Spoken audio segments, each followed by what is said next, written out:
Hey everyone, today we are going to discuss a concept called CoC, that is chain of commands. So before directly going to the steps that whatever that is involved when you are creating chain of commands, we will get to know the definition of chain of commands and what it do exactly. Okay, chain of commands is having strongly extensible feature. Okay, and it extends standard methods. Okay, it extends standard methods of like form methods. We can extend form methods, we can extend data source methods, we can extend table methods, we can extend class methods as well.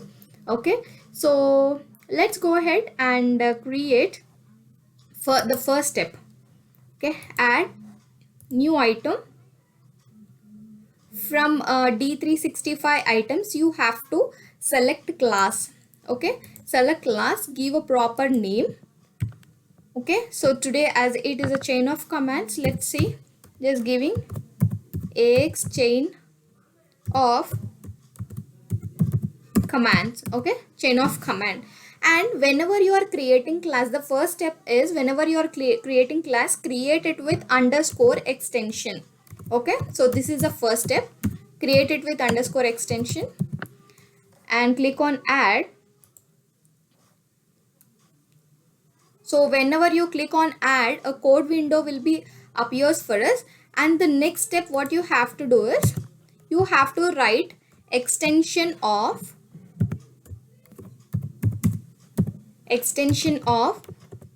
like if you want to extend form methods, you can write form str.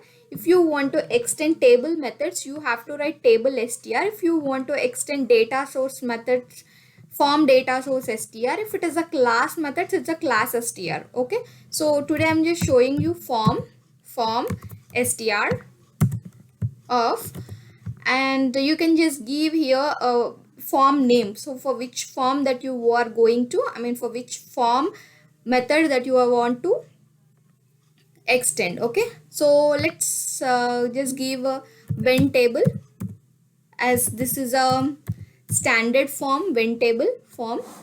So let's give this. That's it, this is the second step, and let's close this. Okay, this step is completed.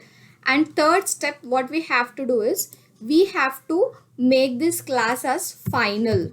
Okay, so that it will not be extended again. Okay, in future it cannot be extended again. So this is the other step. And after that, which method that you are going to extend, you have to write. Okay, public void. So I want to extend init method from a when table form. Okay, init.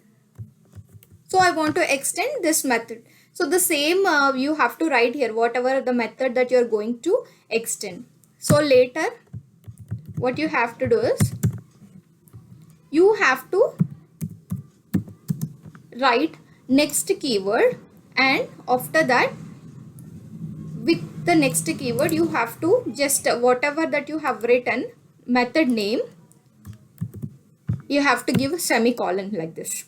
Okay, so next method is something that so if you write next method, next, what is the use of next method is it is going to call a parent method to execute. Okay, it will call parent method to execute. You can write the code before next keyword. Okay, you can write the code before next keyword, or you can write the code after next keyword. That depends upon your requirement. So these are, this is the basics, like steps that is involved whenever you are creating a chain of commands. Okay, in next session what we'll do is by using chain of commands we will do one task so that you will understand better. Okay, thank you, bye.